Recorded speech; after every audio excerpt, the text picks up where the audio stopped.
안녕하세요. 권중광 TV의 권중광입니다. 오늘은 6월 22일 수요일 저녁입니다. 수요일 저녁 방송을 보내드리겠습니다. 어제는 전남 고흥 나로호 우리나라에서 발사한 인공위성이 아주 성공적으로 안착이 됐다. 궤도에 진입이 돼서 정상적으로 돌고 있다. 그래서 그 인공위성에서 보내는 신호, 그 전파가 도착했다. 이렇게 보도가 됐습니다. 전 세계에서 자력으로 인공위성을 만들어서 자력으로 발사대에서 띄우는 나라가 7나라라고 합니다. 우리나라까지 7. 그래서 중국에서도 깜짝 놀라고 러시아에서도 깜짝 놀랐다고 그래요. 일본에서는 전에 발사했다가 공중에서 잘못돼서 폭파됐지요. 일본이 아주 굉장히 배가 아픈 것 같습니다. 지금 현재 그 인공위성을 띄우게 되면 이북에서 미사일 쏘는 거, 뭐 대륙간 탄도 미사일 이런 거 있잖아요. 그런 거에 LCBM 그거와 같이 탄두만 실으면 미사일을 적국에다 쏠 수 있는 그런 정도를 할 수 있다는 겁니다. 여하튼지 우리나라는 이번에는 과학 실험에 의해서 쏜 거지만 일단 성공을 해서 기술 축적이 그만큼 많이 늘었다. 아주 한국 사람들 대단합니다. 아주 대단해요. 뭐 윤석열 대통령도 아주 크게 아주 환호를 했다고 이렇게 보도에 나오더라고요. 오늘은 여러분들에게 그 수질 오염에 대해서 좀 논하고자 합니다. 이 수질 오염, 지난번에 말씀드렸듯이 탄소 배출권에서 유엔에서 탄소를 많이 배출하면 거기에 대한 부담금을 낸다. 그런 것 제가 보도해드린 적이 있는데, 그와 탄소는 공기 중에 이제 그렇게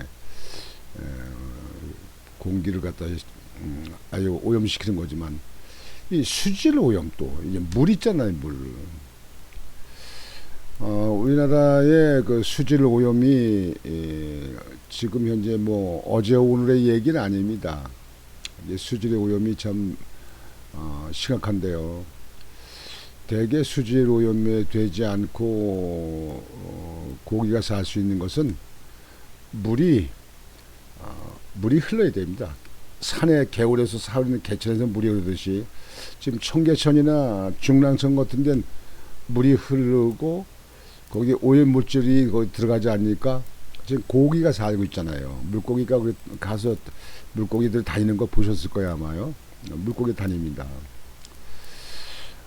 일본이 그 수질에 대해서 참 관리 잘하는 것 같더라고요. 일본 동경 갔는데 동경 시내, 그러니까 우리나라 같으면 이렇게 명동이라든지 뭐 청계천이 뭐 아니 뭐 종로 같은 데 이런데 그런 그 도로 옆에 하수도 있잖아요. 하수도.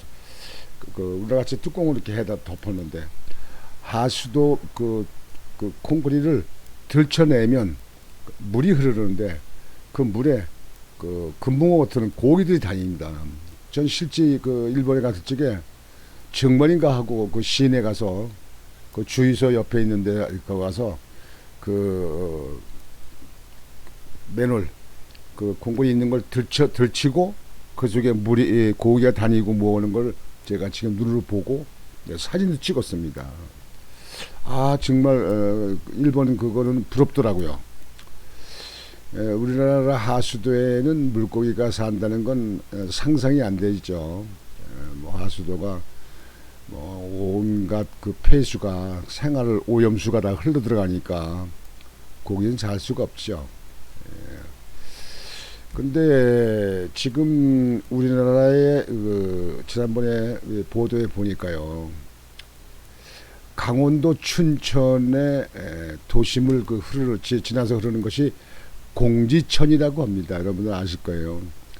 그 공지천에서 있는데 물고기들이 아주 때로 폐사했다고 그래요. 아주 물고기들이 아주 한꺼번에 집단적으로 폐사했다고 그래요. 어떤 때는 강릉의 그 남대천에도 저기 고기들이 그 산란을 위해서 이제 황어들이 이제 올라오는데 그것이 한꺼번에 죽은 적이 있었다.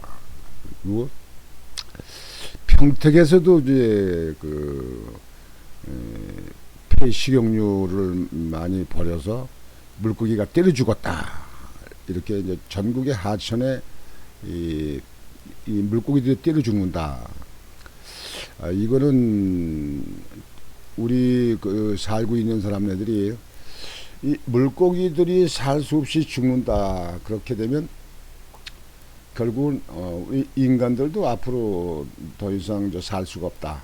인간들에도 치명타가 된다. 이렇게 볼 수 있는 겁니다. 한간에 어떤 사람들은 뭐 이명박 대통령이 만든 4대강 보호 그것 때문에 뭐 녹조가 많이 일어나서 뭐 그걸 철거해야 된다, 때려 부셔야 된다, 뭐 이렇게 많이들 얘기했는데 전 4대강 그 보를 이명박 대통령이 한 것은 잘했다고 생각합니다. 그거 만들어낸 이후에 그 근방에 수해가 일어나지도 않았고 또 물 부족으로 농사를 못 짓고 이 공업용수를 못 쓴다든가 그러니까 물 때문에 그렇게 고생하는 지금같이 봄에 가물 때 이럴 때 그런 물이 없으면은 그 근방에 그 주변에 농사 짓는 사람이 농사 질 수가 없지요. 그래서 4대 강부는 저는 그는 잘 만들었다. 잘 보존해야 된다. 외국에서도 그거 많이 견학도 오고 그래요. 저는 이명박 대통령이 청계천에 고가 때려부시고 청계천을 갖다가 그 시내에서 흐르는 휴식 공간으로 그 개천을 만드는 것은 잘했다고 생각합니다. 그리고 4대강도 잘했다고 생각합니다. 그는 앞으로 역사가 더 두고 보면 더 많은 효과가 있을 것입니다. 이게 지금 여기 사진에 이거 보면은 이게 물고기가 지금 이게 죽은 겁니다. 이거 때려 죽은 건 아니고 이게 때려 죽은 건 홍천에서 그랬다는 건데요. 이거는 전에 그 낙동강 그 칠곡보에 그 폐사한 물고기 때 그때 많이 폐사를 했는데 그때 나왔던 물고기가 폐사한 겁니다. 이게 지금 우리나라의 그 하천의 문제는 저는 그리 봅니다. 제가 시의원 때 인천에 수돗물 들어오는 데가 옛날에는 잠실에서 물 길었습니다. 양평에서도 인천에 물이 들어왔고 서울 양평구인데 거기서 취수장에서 물이 인천으로 들어왔고 그다음에 노량진에서도 인천으로 물이 들어왔습니다. 예, 노량진 옛날에 그 이후에는 한 90년도쯤에는 80년대 후반 그때는 잠실에서 물을 끌어왔습니다. 근데 그래도 자꾸 서울에 그 한강물이 오염되고 그러니까 그 취수원을 청평댐인데 우회로 그 상류로 다 옮겼습니다. 거기서 이제 물을 인천에서 가져옵니다. 그러니까 좀 수질이 좋은 편인데 인천의 그 취수원 청평댐 위에 물 그 취수원을 하는데 거기 그 옆으로 보면 그 광주에서 경기도 광주 쪽에서 오는 그 하천이 있습니다. 이 지천이 있어요. 지천이요. 거기서 그 물에서 가보면 그 지천에서 나오는 물이 흙탕물 같이 뻘겋습니다. 그게 흙탕물이 아니고 그 근방에 그 시골에 뭐 돼지도 키우고 소도 키우고 뭐 이렇게 많이 그 축산을 하잖아요. 거기가 이제 그런 오염된 그런 축산 폐사 그 물들이 그 폐기한 물들이 시천을 타고 흘러 들어와서 그 청평에 인천 취수원 있는데 그 옆으로 흘러 들어옵니다. 그래서 경기도하고 협의를 해서 저 지천에 들어오는 저 물을 정화를 시키게끔 이렇게 부분 만들어서 정화를 시켜서 그래서 내려오게 해야지 저 물이 자꾸 이게 물이 우리 인천에 취수오는데 물이 섞여가지고 인천에 물이 나쁘지 않냐.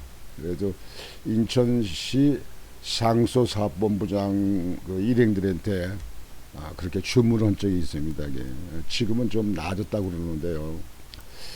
요즘은 안 가봤습니다만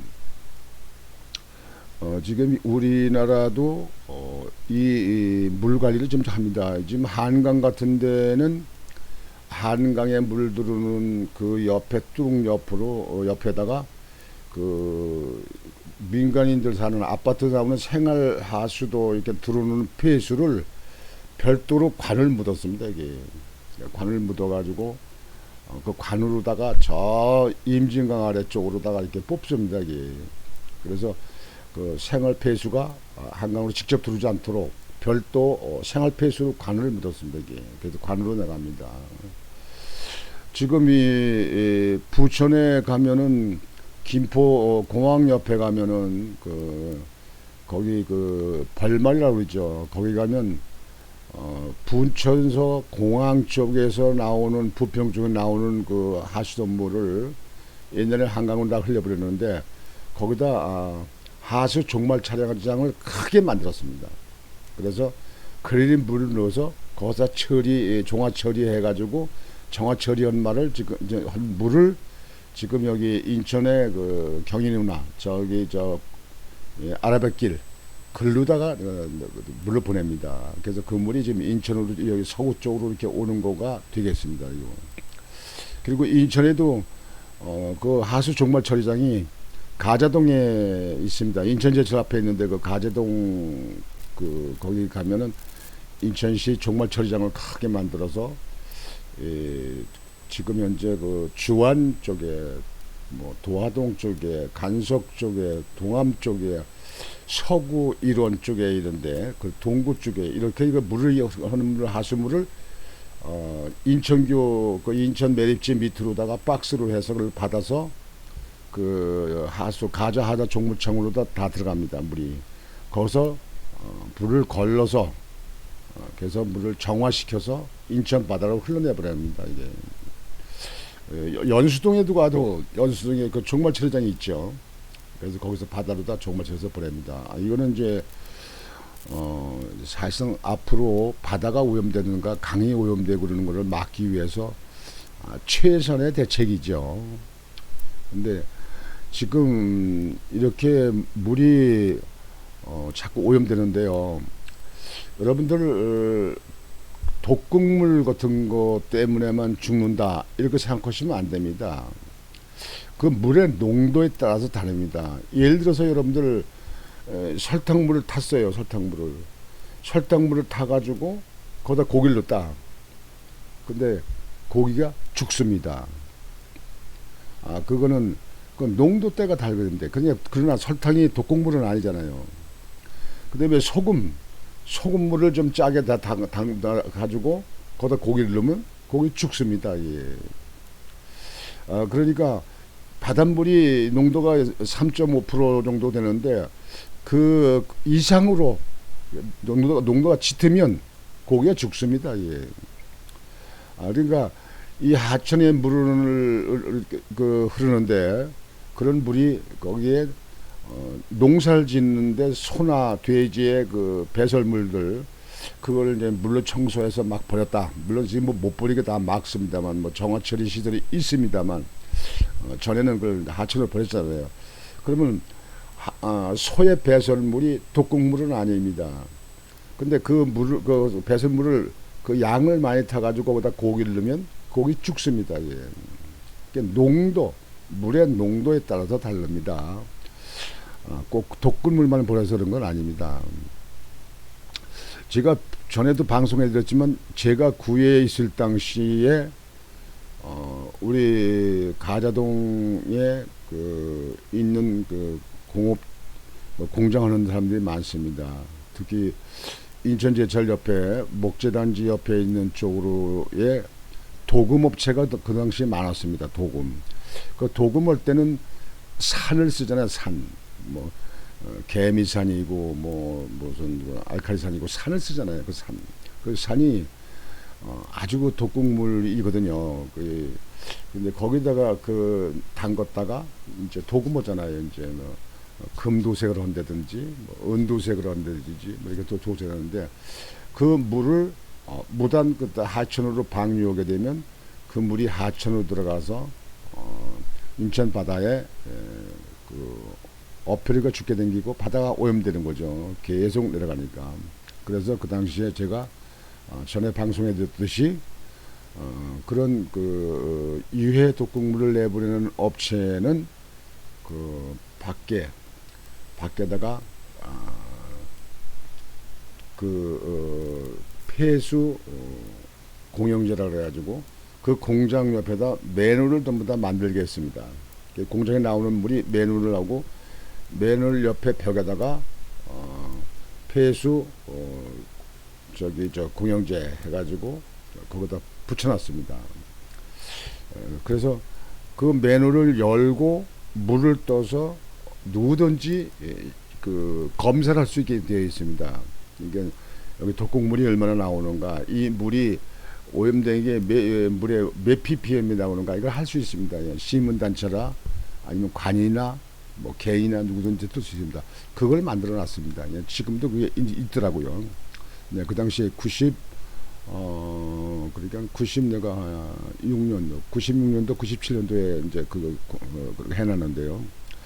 그러니까 이 물 관리가 참 중요합니다. 우리가 물이 없으면 동식물이 살 수도 없지만 물 잘 관리입니다. 고기도 어패류도 물의 농도가 자기들 사는데 적임이 맞아야만 살 수 있습니다. 예. 그래서 지금 여름에 이렇게 이제 날씨가 더우면 이 물이 뜨겁습니다. 수온이 올라가요. 그러니까 수온이 올라오면 그런 독극물이 아니더라도 다른 축산업 하는 그런 배설물 같은 거 그런 것들이 물에 섞여 가지고 그게 있으면 이 물에 여름에 물의 온도가 올라가니까 더 빨리 그 주변이 온도가 올라가고 물의 희석도가 얕아집니다. 그래서 녹조 현상도 일어나고 또 물고기들이 죽게 되는 겁니다. 예. 그래서 우리가 이 자연에 살면서 우리 후손들이 앞으로 이 자연에서 지속적으로 살고 이 공해병이나 또는 이 산업병 이런 병에서 벗어나려고 하면 우리 현재 살고 있는 사람들이 이 지구를 깨끗이 잘 관리를 해야 됩니다. 그래서 특히 물 관리가 중요합니다. 되게 시골에들 가면 이거 조금 버리는 거 어떤가 해가지고 시골 동네 마을 앞이나 이런 지천 같은데 정화시설하게 되면 돈이 들어가니까 그러니까 거기다 막 버린다. 특히 장마 때 물 많이 비가 올 때는 더 많이 버린다고 하더라고요. 그거는 사실상 자기들만 살고 남들은 죽든지 말든지 마음대로 해라 이런 식이나 마찬가지입니다. 그거는 우리 현실에 살고 있는데 옳은 처사가 아니지요. 단지 제가 여기서 말씀드리고 싶은 거는 이제 무슨 독극물이 나온다든지 축사에서 물이 오염된 물이 나오게 된다 한다면 관이 담당자가 있잖아요. 그 근방에 조사를 해서 그 사람들이 돈이 없으면 대출을 받게끔 해줘야 됩니다. 그래서 정화 시설 처리를 해요. 정화를 해서 그다음에 거기서 물을 또 걸러서 이렇게 나가게끔. 그리고 거기에 목적되어 있는 축산 폐기물, 축산 분뇨, 축산 축분은 전부 다 나중에 걸러서 말려서 그걸 갖다가 거름으로 좀 사용한다든지 이렇게 그렇게 하는 방법으로, 아니면 쓰레기장으로 간다든지 이렇게 하는 식으로 해서 그걸 처리하게끔 관이 지도를 해줘야 됩니다. 사실 영세한 축산업하는 사람들 많잖아요. 소나 몇 마리 키우고 돼지 몇 마리 키우는 이런 시골에 가면 많잖아요. 그런 사람들에 대해서는 관이 좀 지도를 해줘야 되고요. 그리고 공장 같은 데도 자기네 나오는 거기서 나오는 독극물이 나온다. 그러면 그걸 정화 처리한다든가 그걸 모아서 폐수 처리하는 데다가 처리할 겁니다. 이렇게 해야 되는데 영세한 기업일수록 돈이 없으니까, 그러니까 마구 이렇게 남발하는 경우가 있어요. 지금 많이 좋아졌습니다만, 그래서 그 사람들이 그걸 처리 시설을 만들 수 있도록, 그래서 분진이 많이 나간다. 목시단지 같은 데만 분진 먼지 같은 거 많이 나가잖아요. 모래 같은 거 이런 거 작업하는데, 그런 데는 그 분진 처리하는 시설을 만들 수 있게끔 그걸 지도해야 됩니다. 그냥 벌금만 매기고 그냥 검찰에다 고발만 하고 오는 게 능사는 아닙니다. 왜냐하면 일정 부분의 기업들은 필요하거든요. 이런 중소기업도 필요하고, 이런 중소기업도 필요하고, 이런 식당도 필요하고, 커피숍도 필요하고, 이게 다 인간 사회에서 필요한 거 아니겠습니까? 그거를 제대로 할 수 있도록 관에서 그걸로 지도를 하고 관리하고, 그다음에 거기에 도움을 줄 수 있는, 무조건 그냥 벌금만 매기고 검찰에 고발하는 것만 능사가 아니다. 이렇게 말씀을 드리겠습니다. 그래서 오늘은 폐수의 문제가 아주 이 날씨가 더우면 물의 온도가 올라가기 때문에 이게 더 심각합니다. 그래서 고기들이 원래는 날씨가 뜨겁고 그러면 낚시터에 가서 낚시하는 분들도 고기가 움직이질 않습니다. 깊은 데 물에 들어가 가지고 조용히 있습니다. 물이 적당히 물이 온도가 돼야, 그래서 밤에들 많이 오는 야행성 고기뿐만 아니라 많이 움직이잖아요. 수온이 너무 뜨거우면 고기들이 제대로 거기서 움직일 수가 없다. 활동을 안 한다. 먹이 활동도 안 해요. 가만히 있는다고요. 그래서 그런 것을 우리 국민들은 좀 알아야 된다. 그렇게 하겠습니다.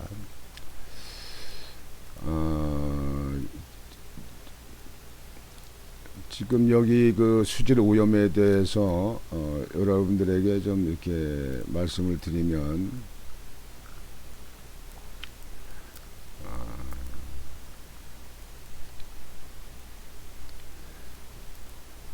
영평균 강수량은 세계 평균보다 1.3배나 많다. 그러나 계절적으로 편차가 매우 심하고 인구 밀도가 높아서 1인당 연평균 강수량은 세계 평균의 12.5% 수준에 지나지 않는다. 우리의 1인당 재생 가능 수자원 양은 1491 평방미터로 전 세계 146위에 지나지 않는다.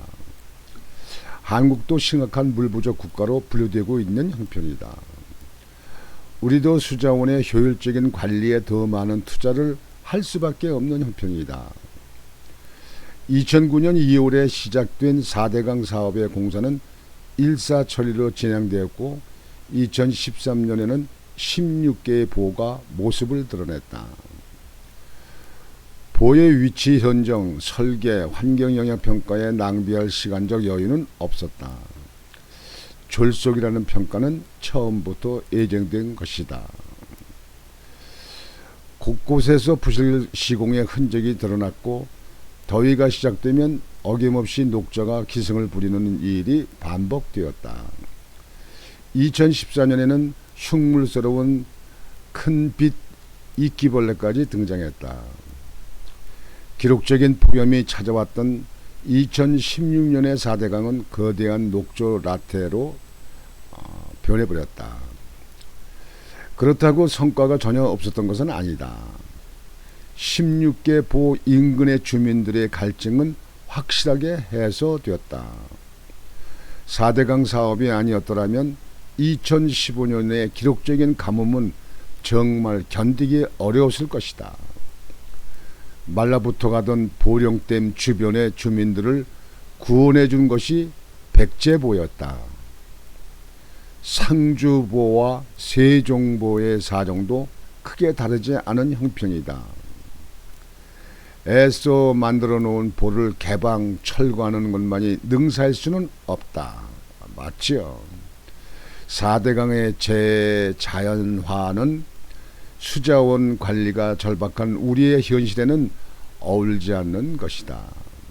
오히려 보로 유입되는 지천의 수질 관리를 강화해서 매년 반복되고 있는 녹조 문제를 해결하는 합리적인 방안을 찾아내야 한다. 예, 동감입니다. 맞습니다. 아까 말씀드렸듯이 이제 보 안에 물이 들어오잖아요. 그러면 그 옆에 이제 축산 농가들이 있잖아요. 그 옆에서 또 농사짓는데 그 농사에 그 뭐 비를 많이 준다든가 뭐 이런 거 이게 빗물에 씻기잖아요. 그게 이제 그 보 광안으로 들어오게 되면 그게 이제 그 녹조 현상 시키는 원인이 됩니다. 그래서 수질 이제 강의 수질이 높아지고 이제 그런 것들이 부유물도 들어오니까 그래서 그 동네 마을에 축산 마을에서 들어오는 거 있는 것은 거기 그 마을 앞에다가 하천을 별도로 만들어서 그걸 정화치료리 시설을 만들어야 합니다.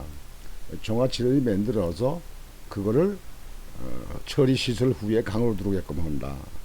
이렇게 해야 됩니다. 그리고 비가 온다 뭐 온다면 보여 안에 있는 물도 보로 문을 열어서 물을 내보내고 다시 물도 바꾸고 그렇게 해야 됩니다. 물도 이렇게 자꾸 물이 옛날부터 물이 그냥 고여 있으면 썩는다고 하잖아요. 썩는다. 그래서 물을 바꿔야 됩니다. 근데 가장 중요한 것은 그 녹조를 일으킬 수 있는 그런 그 박테리아든가 또는 거기 그 미세한 그 먹이살들 같은 거 있는 거 그런 농폐수에서 나오는 그런 것들을 관리를 해야 된다. 그렇지 않으면 녹조 현상은 자연적 생긴다. 특히 여름에 이제 물 온도가 많이 올라갈 때 그런 문제니까요. 그래서 물 온도를 올라가지 않게끔 하는 그런 방법도 앞으로 이제 연구가 되겠죠. 그래서 물이 온도가 많이 올라가면 물 온도를 올라가지 않는 방법을 한다. 이렇게 아마 과학자들은 거기에 대해서 연구도 있을 거로 생각합니다. 그래서 오늘은 이 강에 지금 현재 폐사가 많이 되어 있다 이런 보도를 보면서 여러분들에게 거기에 자연을 잘 보호하고 이렇게 하는 데 대해서 여러분들도 관심을 가져야 된다. 우리가 가정집에서도 지금 식용유 같은 거를 쓴다든지 아니면 뭐 그릇을 닦을 그릇에 세제를 쓰잖아요. 그런 세제를 쓴다든가 뭐 이렇게 하는데 그것이 이제 하수도 내려가게 되면 그 많은 집들이 이게 모아져서 그게 양이 퍼센트가 물에 그 흐르는 퍼센트가 높아지기 때문에 그게 수질 오염이 되는 겁니다. 그래서 그것이 인천 바다로 흘러 들어간다. 그렇게 되면 바다가 오염되고 물고기가 살 수가 없는 거죠. 다행히 아까 말씀드린 대로 인천에는 가자 하수 종말 처리장이 대단히 되어 있습니다. 거기서 물 처리를 합니다. 그리고 부평 같은 데는 그 인천공항 앞에 있는 벌말 앞에 있는 처리장 연수동에 처리장도 있고요. 그래서 앞으로 더 관에서도 신경 써야 되겠지만 우리 국민들 자신도 우리 후손들에게 물려줄 이 지구에 대해서 물고기에 죽지 않도록 하는데 모두가 힘을 써야 될 것이다. 그래서 오늘은 그 수질 오염에 대해서 여러분에게 말씀을 드렸습니다. 지금 현재 이 사진이 녹조 현상이 일어난 겁니다. 이게 충북 옥천면 군복면 옥천군 궁분면 지월이 대청호에 녹조가 이렇게 서서 녹초를 제거하는 작업을 이렇게 합니다. 여기다 뭐 녹초에다 양질의 흙물을 섞어서 그래서 뿌리기도 한다 이렇게 얘기를 하는데 지금 현재 대청호의 녹조 현상에 되어 있는 겁니다. 이게 녹조가 아주 심해지면 고기들이 살 수가 없죠. 고기들이 다 이제 어디 산 옆으로 간다든지 나무꾼을 옆으로 나무 있는데 그늘 밑에 간다든지 깊은 속으로 내려가는다든지 이렇게 하겠죠. 고기들도 살기 위해서 피하겠죠. 그래서 오늘은 지금 수질 오염과 물고기의 폐사 문제, 그래서 하천 관리가 매우 중요하다. 이렇게 해서 오늘은 수질 오염에 대해서 여러분에게 말씀을 드렸습니다.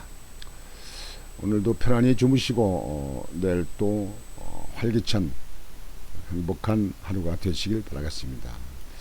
권중광이었습니다.